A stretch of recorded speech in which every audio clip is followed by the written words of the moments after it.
Delaware Gazette. Right on Saturday, you talked about an identity starting to forge for your team. I guess how would you characterize that identity? And is it normal that it takes this long for an identity to kind of start to come together?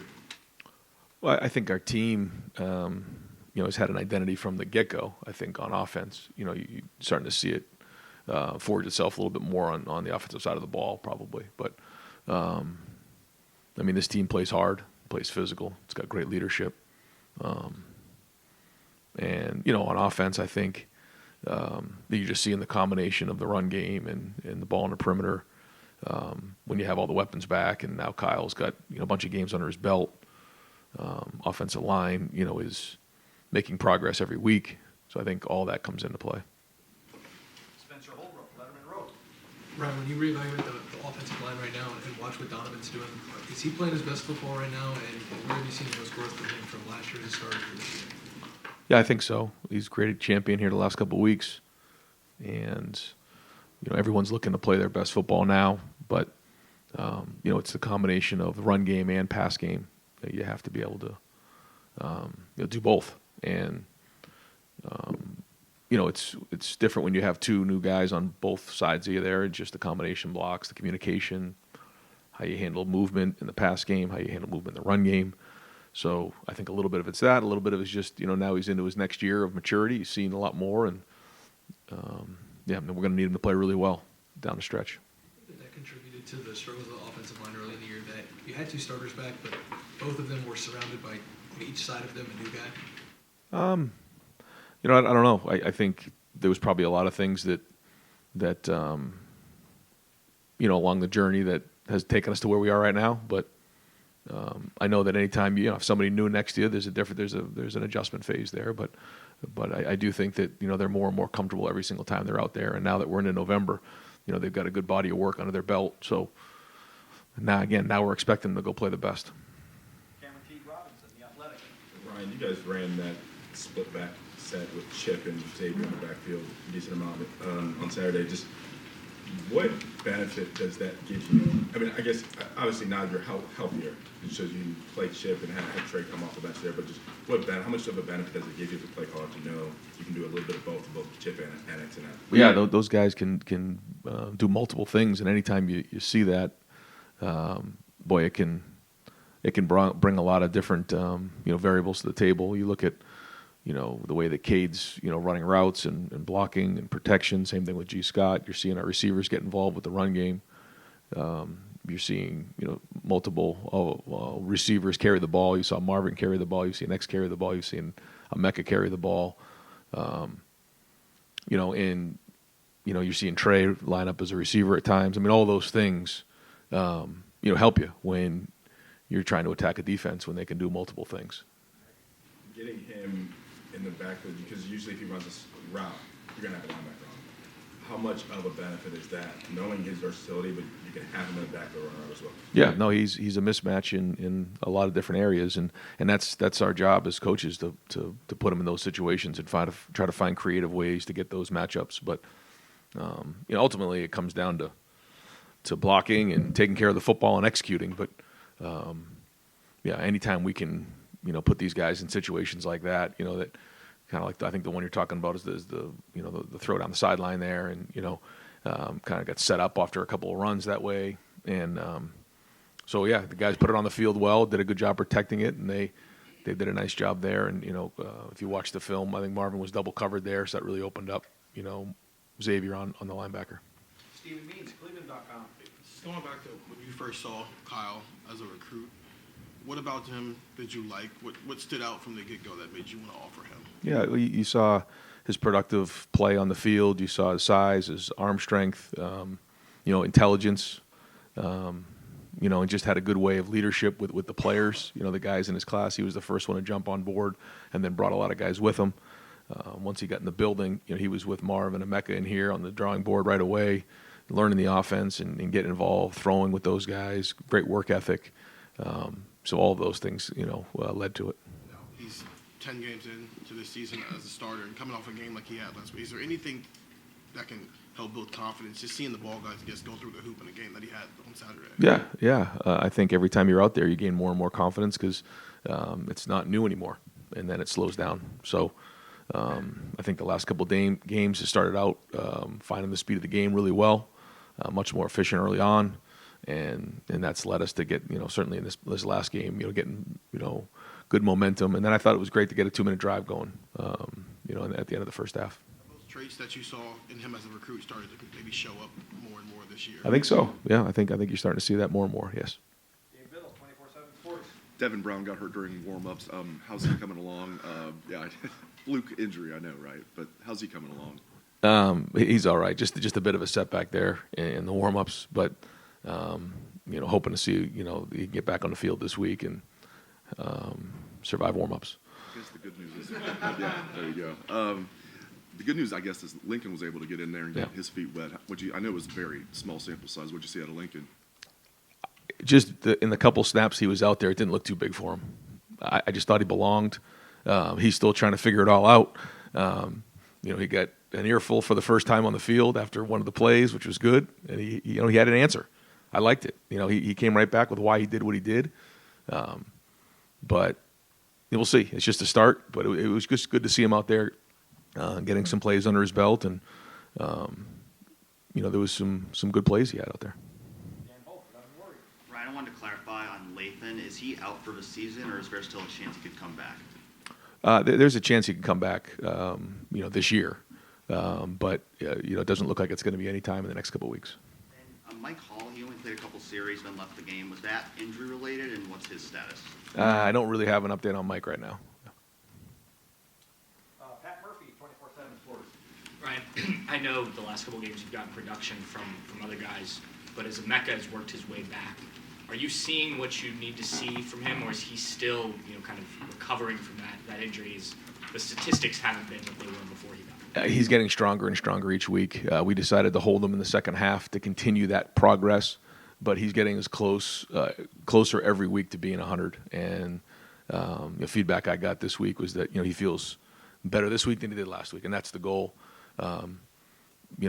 Look more explosive on film in this past game, and so we'll keep bringing him along.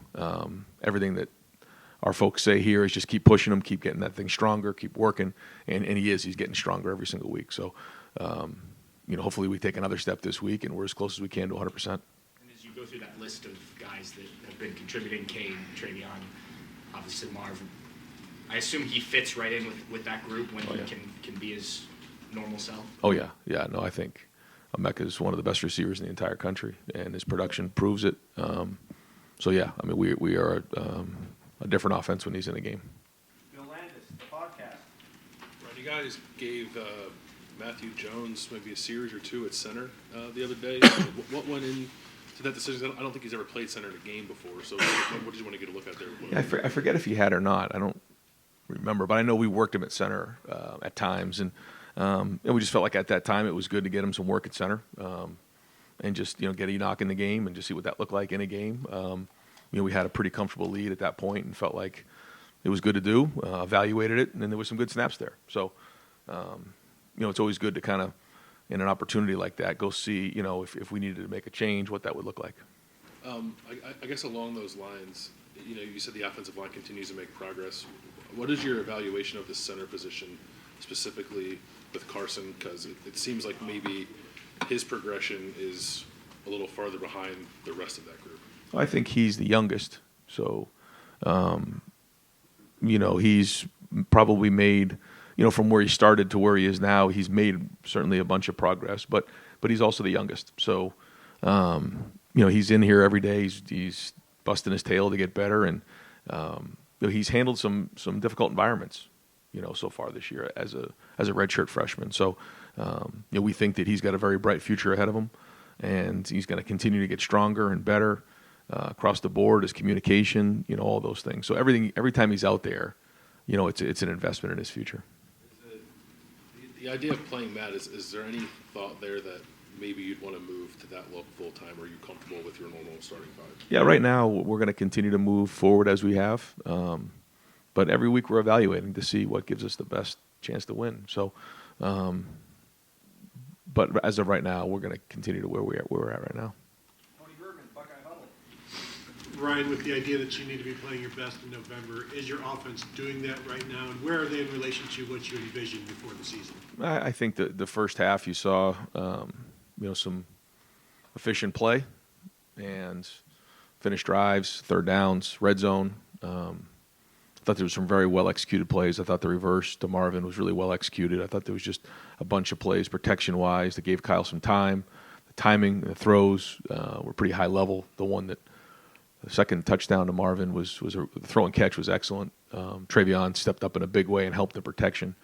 But he did a nice job on 2 or 3 of the plays. Actually, 2 of the touchdown passes to Marvin, he did a really nice job in protection. And that was the most excited guy on the field, which goes to show you his unselfishness and how he's getting better every game as an all-purpose player.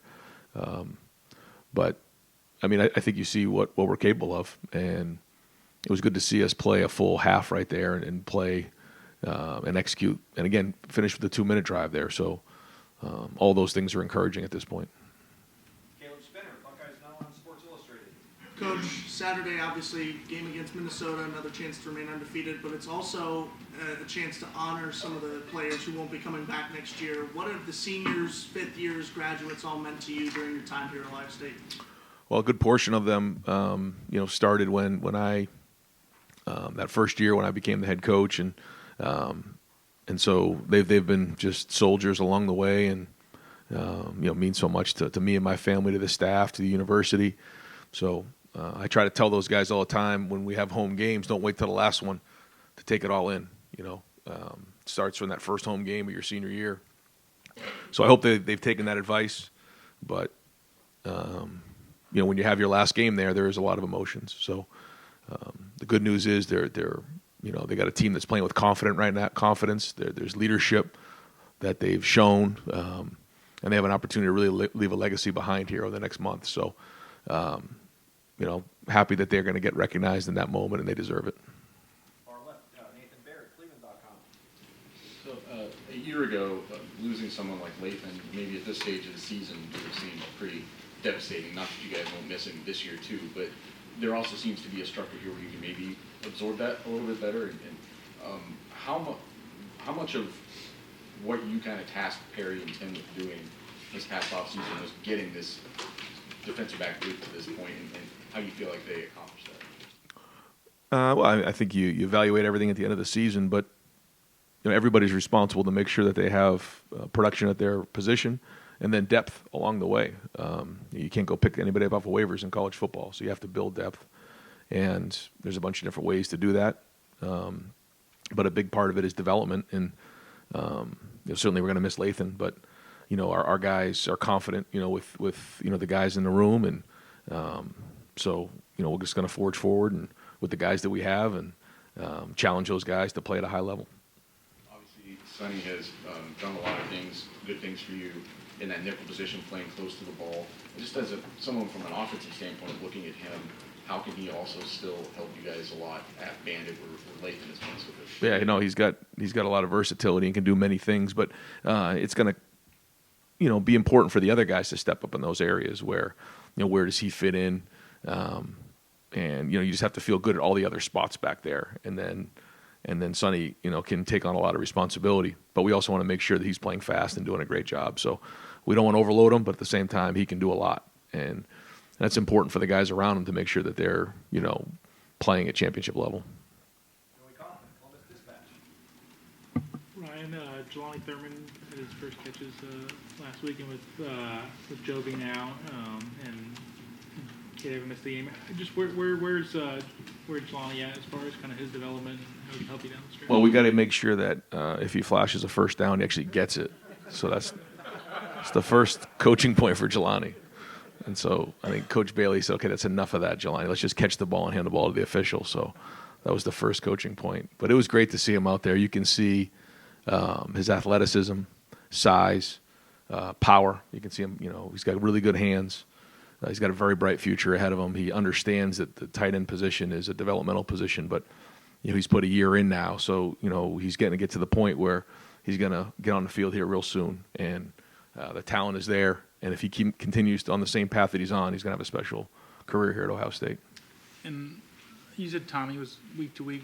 How's he look for this week, and same with Josh Proctor? Yeah, expecting to have a good week of practice for both of those guys, and we'll have a better idea as we get towards the end of the week.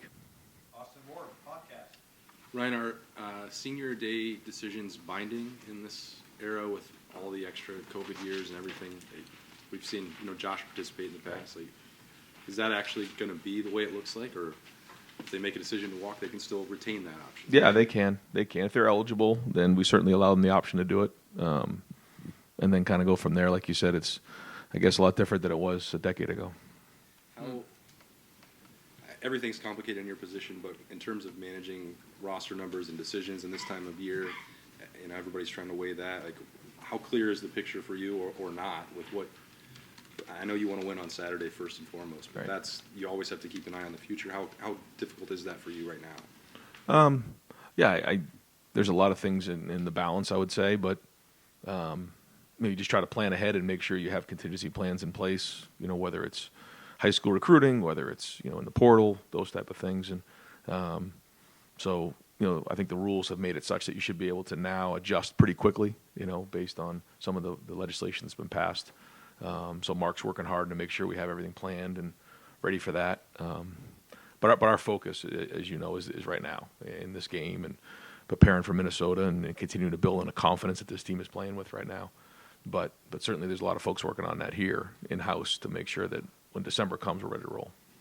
And just for the record, folks, we'll put out a release later in the week, Friday, somewhere around there, of the guys that'll be walking on Saturday. Tom Taberry, WBNS. Coach, Marvin Harrison for Heisman, you think he's deserving, and what does he mean to this ball club?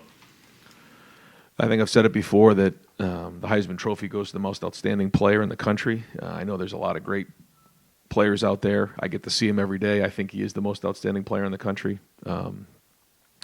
And he's, right from the jump, came in with a work ethic that, really is transcended throughout the whole team.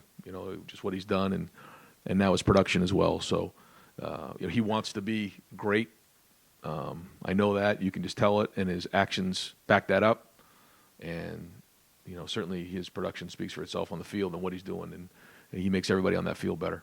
Coach, Saturday, Minnesota, obviously the number one goal is to win the game. But there's just 2 games to go in this season, the regular season. How important is it? What do you want to see out of your club, I guess, as far as just everything on point? Well, just continuing to build on confidence. And, our second goal of the season, first goal was to win the first one, second goal was to win the next 10. So we have to complete that goal here on Saturday. And, we have to stay focused on that. And that's the bottom line. Have to play really hard, really fast, really physical like we did this past Saturday. And, PJ does a really good job. Minnesota is well coached. I really respect what PJ does as a coach and their program and their culture, and they're going to come in here and play really hard. So, we have to match that. And, it's a Big Ten road or a Big Ten, game here in November. And, so we have to do a great job of preparing for it like any other game. Any other game. It has no bearing what's coming down the future. We got to be on point right now and continue to build on our future. And that's it. So, starts with Tuesday today. We'll have a team meeting here at 2:30, and we get back to work. Clay Hall, WSYX. Do you like a rah-rah quarterback, very, I don't know, or prefer the composure of maybe a Kyle McCord? And do you try to pass it along, just given what they have to navigate in those few seconds between play to play? Yeah, I think every quarterback has to, it's like being a golfer, you have to carry different clubs in your bag. And sometimes you have to have that composure. Sometimes you got to bark. Sometimes you got to put your arm around somebody. There's always different parts of the game that you have to be able to utilize, the right skill set. And to say, well, I lead this way, well, that's a cop-out. You have to be able to, handle situations and people differently. But at the same time, you have to be yourself. You can't be someone else. And I think that's what we communicate to our players in terms of their leadership. Adam King, WBNS. You said in Skull Section on Saturday, it's been a long road back to November, and you talked about stars in the past. Obviously, the goal is to win, the first game and the next 10, and then beat that team. I'm curious, how much are you guys talking about right now that you are here? This is everything you've worked for since you walked off the field at the Beach Bowl. Yeah, no, we talk about it. We have the last, since we entered in November. We know that we want to be playing our best football in November, and you can get through this. Go through the season where the days seem long, but the weeks go by real fast, and then here you are at the end of the season, and so urgency has to be at an all-time high. We know we got to be on point, and we got to be playing our best right now. And I think the guys feel that, they understand that, and so we got to be better than everybody else in the country of just focusing on maximizing ourselves, doing a great job preparing for Minnesota, and ignoring everything else that comes around what this time of year is like. Doug Maurice, Kings of the North. You talk about wanting to play your best football in November a lot. Have you felt like in your time here that Ohio State has done that you've been at your best in November? And was there anything, I don't know, that you thought about this past offseason to say, hey, we really want to make sure that we're, ascending at the end of this? Did you change anything that you feel like is coming to fruition now? I feel like we have, but I also feel every year you just your messaging and you evaluate things just how you want to messaging it to the team. That it is a build as the season goes on, and I think the guys can feel that.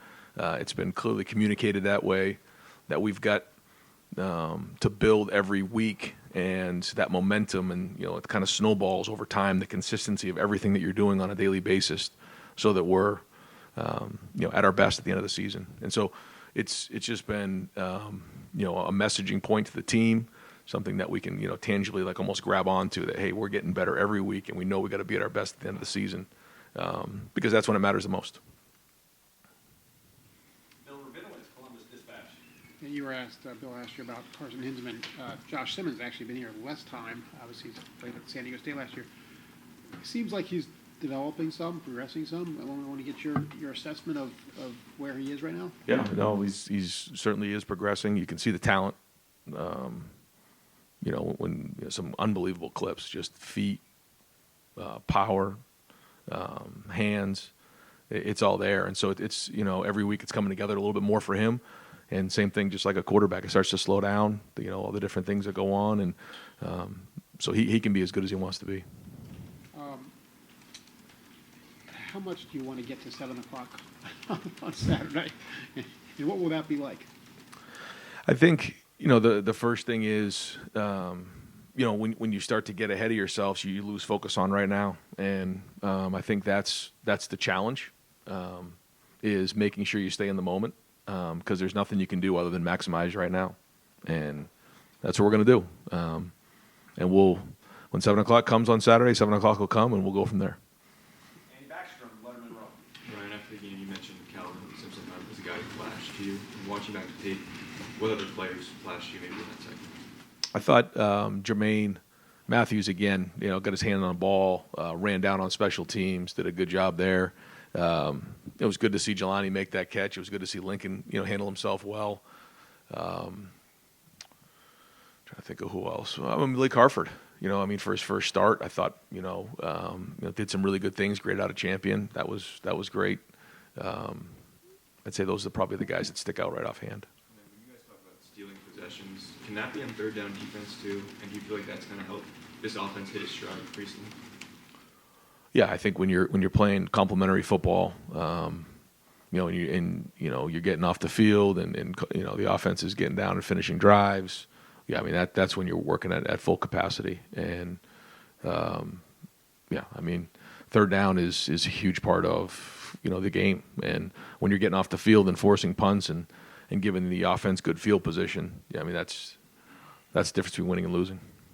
Jeremy Birmingham, the podcast. Right, philosophically, you guys are a month away from signing the early signing period. There's tons of things going on around the program, game week preparation, all that. How hard is it as a staff to keep on top of every little blip on the recruiting trail when kids, random tweets and all kids taking visits elsewhere? Like, how much conversation are you guys having about it? How do you handle it as a staff with those players, their families, et cetera? Yeah, just communication is the key, and that's the other thing is, this time of year and all year, you have to communicate even though you're in the teeth of the season. It's important that you win. I mean, that's huge, but you also have to be communicating and making sure that you're on top of all the recruiting part of it because what I've learned is, in November and then as you get into December, as you get closer to the signing period, there's a lot of twists and turns along the way. And so you just have to be steady, but obviously constant and really, really good in communication. With this past Saturday, was there any thought to getting Lincoln in the game earlier? If Devin was ready to go, would he have been in earlier? Because it seemed like you took out a lot of the weapons at the 10-minute mark of the third quarter, but left Kyle on the starting offensive line out there. Was that just because the backup quarterback situation was different on Saturday, or was there any thought about putting Lincoln out there at that point? Yeah, probably. You don't know what you're going to get till you go out there, and it was probably midway through the third quarter. I felt like there was a lot of football left. At that point, we hadn't had Lincoln in the game, so we didn't know what that was going to look like. So we decided to probably hang on a little bit longer. And then we started that drive, and then after we got a couple first downs, decided it was the right time to put Lincoln in the game. If Devin was available, he probably would have been in the game a little bit sooner. The conversation you had with him where you got the earful of the third down pass? Where Yes. Yes. And we'll wrap things up with Tim May on 3 and the Tim May podcast. Thank you, Jerry. Are you guys North America's team? Are y'all Buckeye Nation's team? Are y'all Ohio's team? Whose team are y'all? It's a good question. I think I can tell you this, that, our guys, and I think someone said it before about just, it's been a long road to get to November, and each team has its own identity. Each team has its own dynamics, has its own journey, and so here we are, in November, and I can tell you this, coming to work every day with these guys, I mean, the consistency, the maturity, the competitiveness, the look in their eye, this is a great team to be around. Great guys. And, I go back to this. It's about these guys on the team. It's about the guys that put on the line every single Saturday, on the game and put the work in here. And so, we're going to do it again this week and keep swinging.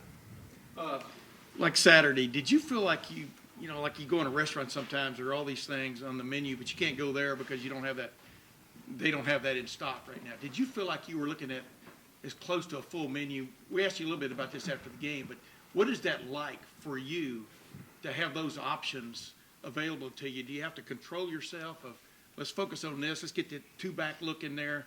You know what I mean? How do you approach those kind of things, right? Well, I think the first thing is you have to make sure you're doing what's best for the team to win the game. That's got to be the first thing, and it has to be the focus because, like you said, sometimes you can get yourself spread real thin and out of whack and out of rhythm. So you have to find that rhythm. And then you try to find different ways that can put the defense in stress. You heard me say that before. And then set things up along the way by putting guys in position to be successful and identifying what guys do really well.